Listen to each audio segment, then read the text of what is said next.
एवढ्या खचाखच गर्दीमध्ये जाण्याचा आमचा हा डिसिजन थोडा चुकीचाच झाला असं वाटतं मला. हाय, मी हर्षदा आणि आज आम्ही चाललो होतो मडगावला. तर मी गोव्यात राहते आणि गोव्यामध्ये 12 महिने एवढं छान वातावरण असतं, ग्रीनरी असते आणि पावसाळ्याच्या वेळेत तर विचारूच नका, खूप मस्त असतं वातावरण. सगळीकडे हिरवागार असा निसर्ग असतो.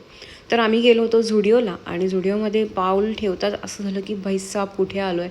एवढी खचाखच गर्दी होती आणि जे पाहिजे ते मिळालंच नाही शेवटी. ॲक्च्युली माझ्या मुलीच्या बड्डेची शॉपिंग करायची होती म्हणून आम्ही तिकडे गेलो होतो. मग काही थोड्याफारच गोष्टी घेतल्या, त्या तुम्हाला पुढच्या व्हिडिओमध्ये मी शेअर करेल. थोडंफार मॉलमध्ये इकडे तिकडे फिरलो आणि त्यानंतर घरी जायला निघालो. घरी जाता जाता खूप ट्रॅफिक लागलं आणि भूक तर एवढं प्रचंड लागली होती, पण कायच करणार. पण ड्रेस तर आम्हाला घ्यायचे होते म्हणून आम्ही मग शेवटी मॅक्समध्ये गेलो. तिथे चांगले ड्रेस मिळाले. मग घरी जाता जाता विचार केला की चला मस्त आईस्क्रीम घेऊन जाऊयात. सो अमूलमध्ये गेलो. घरी जाऊन सांबार तर रेडीच होता, फक्त गरमागरम इडलीचा बेत होता, त्याच्यामुळे इडल्या लावायच्या होत्या.